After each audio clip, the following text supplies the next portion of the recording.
hate it, I envy it. My mind, I'm for respect, I'm telling you. Respect it, dog. Respect my mind, I'm telling you, dog. You gon' respect my mind, dog. Get out the way, respect my kind, dog. Cause I don't play, respect my clique. When I'm yelling the RCU, you gon' respect Big Rap. You gon' respect me for sure. You gon' respect my mind when I tell you, get out the way. Respect my kind when I tell you, go be on play. Respect my clique when I'm yelling the RCU. You gon' respect Big Rap. You gon' respect me for sure. Uptown, born and raised, boys playing with kids. Camouflage soldier days, trying to make us the pay. Niggas got M1s up with big drums. Think ones gon' keep them dumb. My boys gon' sell me some. Rap 40,000 guaranteed. Take seller. Down south dweller. I run this swift like G-Seller. Burn your storyteller. It's World War 3 to UPT. Tanks and Hummer patrolling balance. 80 fleet. 100 rounds gon' lay it down. We ex a clown. My clique. So the dope is stretched the way to down.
Because of the crash, in fact, they haven't moved this car. This happened at 2:30 this morning, and take a look at that. It is hard to believe anybody survived, but one man did.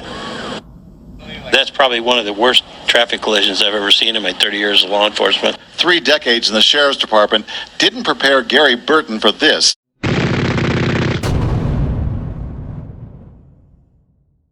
Young black man driving a green 1998 Chevy Corvette sports car on the highway at high speeds. The car loses control and crashes into a guardrail. I knew both of the brothers. I knew Marvin first. I knew Marvin since we was really young. And I ended up meeting Lil Tank later when we was teenagers. I didn't know that Tank and Marvin was brothers until Lil Tank told me he had a brother. And it kind of made sense. They both were short and small dudes. And I know people won't like this. Neither one of them could fight. When I met Lil Tank, we was in CYC. I don't recall what kind of charge he was on. I want to say he was on a crack charge, or I don't really recall, but he was on a little smaller charge. It wasn't nothing major. And man, dudes used to be messing over Tank. That, I ain't gonna lie, CYC, dudes was dogging him out. He was small, he couldn't fight, and he was kind of soft. And I don't want to say everything I want to say about him, but man, he just was soft, you know. And later, when I found out him and Marvin was brothers, you know, I got cool with him. And he was a cool dude. He wasn't no violent type dude or anything like that. He definitely wasn't who he turned out to be later in life. And when he got out of CYC, I seen him a few times here and there, and he just was different. He was running around robbing people. He was running around putting off all kind of acts. He just was a different type person. And I'm looking at him like, man, you wasn't doing this type of stuff when we was in prison. We was in juvenile jail. But people change. That's just the way it is sometimes. Marvin was a dude who, when you saw him, you knew he was hustling. You know, he had the gold teeth in his mouth. He kept him a nice little car he was driving. And he was always trying to talk to girls. He just was like a hustler. He wasn't into none of the robbing and the gun plays and stuff like that. That wasn't the Marvin at all. He definitely wasn't that type of dude. There was even a female that Marvin used to be trying to holler at, and he probably was getting with her, and I was getting with her too. So we both was messing with a female at the same time, and it was never no friction. He was a player, I was a player, so it was like, shit, you don't say nothing, I ain't gonna say nothing. We both was just messing with her. I mean, we wasn't in love with her, nothing along them lines. We just was messing with her, and it was cool. And she didn't know that I know him. She had no clue about none of that stuff, so I never told her, and he never told her. We both just was messing with her, and she wasn't none of our girlfriends. And on the flip side, I ended up messing with Lil Tank, baby mama. Yeah, I used to mess with her too. And I don't think he ever knew that. Who knows? He never said anything about it to me, and I never said nothing about it to him. So it just was one of them things. Marvin was a real cool dude, man. He was about his money. You could tell when you see him how he was shining. When he had bought that vet, he had bought a Chevy Corvette, and I was locked up at the time. And people was talking about it like, man, Lamar just bought that vet. You know, some people called him Top, but we just called him Lamar. And he wound up buying a vet, and I don't even think he had it long. And I remember calling home and somebody told me what happened to him. I'm like, damn, that's crazy. Like, this little dude was cool. He was laid back. He was about his money. And this is how he died. On December 28, 1998, 18-year-old Marvin Lott, hereinafter Lott, was involved in a fatal automobile accident. At the time of the accident, Lott was driving a 1998 Chevrolet Corvette, which was purchased on December 15, 1998. The used vehicle was purchased by Roy Porsche, Lott's uncle from Best Chevrolet Inc., hereinafter Best Chevrolet. The accident occurred in the early morning hours when Lott and his passenger were traveling west on Interstate 10 toward downtown New Orleans. It is alleged that Lott was cut off by another vehicle, causing his vehicle to spin out of control and hit the center retaining wall. Lott and his passenger were ejected from the vehicle. Neither man was wearing a seatbelt. Lott died as a result of the accident. His passenger survived. And I know that took a big impact on Lil Tank, because that's his brother. You know, I know they brothers by, they both share the same father. They don't have the same mother. But I do know it took effect on it because they was close. And when Lil Marvin died, man, it was like a sad day in the project. You know, you pass through the St. Bernard and you can see people how they was just like, damn, the homie gone. You know, people had the t-shirts on and stuff like that. It just was like, wow. One day you're here, the next day you're gone.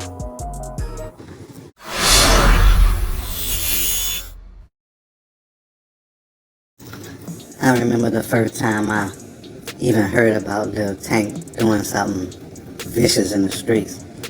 I was like, who? And they had to kind of explain to me who he was. I'm like, man, I know who that is, but I couldn't believe that he would jump off into that kind of activity in the streets. I didn't know he was even capable of being active like that. But he had not got active. And it was a contrast of what I've seen before from him. I mean, I seen him where he was soft. You know, he just was a little dude just trying to survive. But he had done turned to, I don't know, like a bully. And he used to be running under Emil, Truck, Keith, especially Keith. Keith was his homie. That's who looked out for him all the time. But he was under those dudes and he was running with them. And all them dudes was really about money. They was about making paper. And Lil Tank was a dude who really wasn't a hustler. So he had to become the iron hand, you know. He had to be the one toting the guns all the time.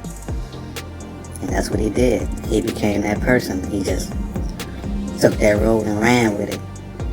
And he just became an animal. And everybody from uptown to downtown to the West Bank just gave him a lot of respect. because he was going to make you respect him. One day I was on St. Bernard, and I'm at the gas station, and a friend of mine had pulled up named Leroy. If anybody know anything about Leroy, then you know he was a dangerous dude. He been a dangerous dude since he was a kid. He done put a lot of dudes in the dirt. And when I seen Leroy, he jumped out his car and he came holler at me, but his passenger was Lil Tank. I couldn't figure out how these two dudes even knew each other because they was like from two different eras. And I knew Leroy was like one to be trusted. He was a dude you didn't want to hang around too often. And when I seen what Lil Tank and I heard what Lil Tank was into, I just thought it was a dangerous combination. I ended up seeing both of those dudes again in the Magnolia at a block party. I was just standing out there, doing what I do, and I seen Leroy walk up, and Lil Tank was behind him. And again, Leroy dapped me, and we said what's up, whatever, and he kept going. And Lil Tank, he just nodded his head at me. You gotta understand, I know Lil Tank from CYC, and I know he, in his head, he thinking this nigga know who I really am, how I used to be. But, that wasn't my place to put it out there. Besides, the dude had done growed up. The dude had done, he done became his own man. This story goes wild because a couple days later, I heard that Leroy had got smashed. And the rumors in the chatter box was saying that Lil Tank had done it. And I'm like, wait, these dudes was just hanging together. And for Leroy to put his guard down, man, he was really trusting Lil Tank. But that's just the way the streets are. That's the way it's played. You don't know who your enemies are. You don't know who's gonna turn on you at the drop of a dime. Damn, that's just life. I ended up seeing Lil Tank maybe like a year or so later in the parish. He had a guy arrested for a gun, and he was trying to be low key back there. He wasn't trying to make no noise. He wasn't trying to do anything. He wasn't the same soft dude that I remember him being when we was in CYC.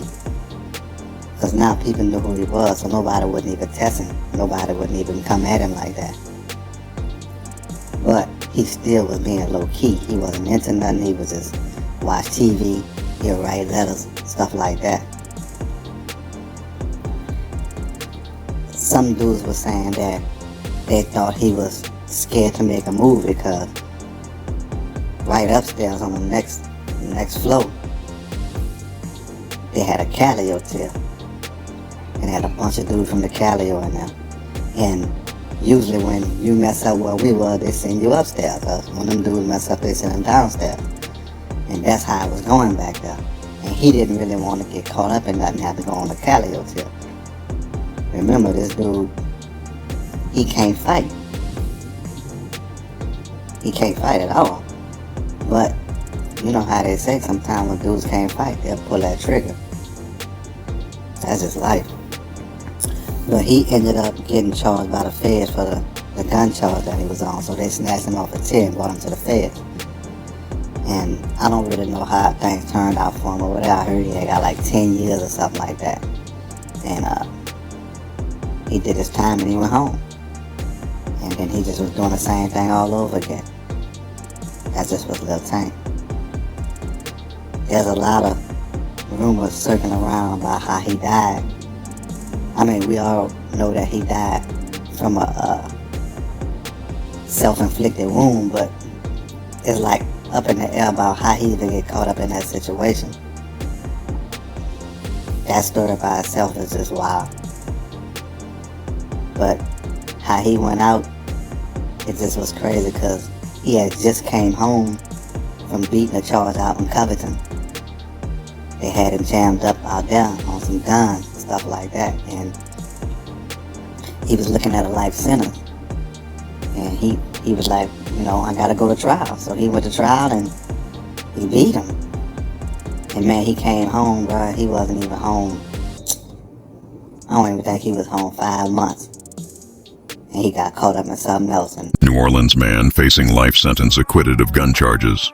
A New Orleans man facing the possibility of life in prison was acquitted of gun charges by a St. Tammany Parish jury.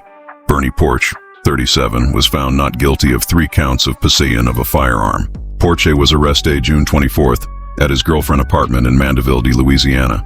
Cops were alerted about the smell of marijuana inside the home. Deputies found 3 firearms in the apartment. At trial, 3 deputies testified that Porche had admitted ownership of the weapons. They also tried to establish that he was living inside the home with his girlfriend. But through testimony of Porche's federal probation officer, the defense established that Porche lived in New Orleans. The defense also uncovered inconsistencies in the detective's testimonies. AMD established that the guns belonged to Porche's girlfriend. The jury deliberated 2 hours before returning a not guilty verdict. The district attorney's office spokesman says Porche had 3 state and federal convictions and was trying Porche under the habitual offender statute, which would have gave him a life sentence if found guilty. That shit just life. I guess when he was in that position he was in, he knew that if he went back to jail that he wasn't never going to get out of there. I don't know if it was a wise choice to take himself out, or he could have just stood his ground in court and just tried to deal with that. I don't think he would have got a life sentence, but he probably would have got 20, 30 years easily. But he chose that. He just wasn't going back. To me, if you're not planning on going back to jail, you shouldn't be doing the thing that you're doing, but that's my opinion. Everybody has an opinion. He got taken off the earth.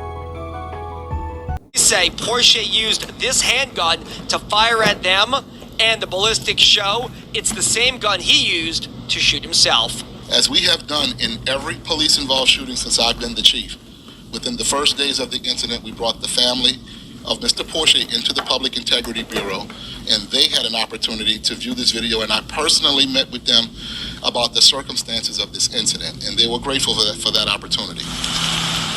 The NOPD says Porche opened fire on Louisiana state troopers prior to getting into the gun battle with the NOPD and then taking his own life.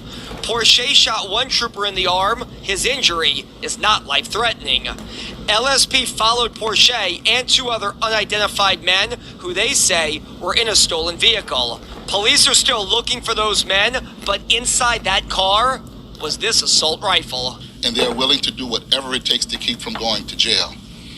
Their actions gave our officers no choice but to respond with deadly force.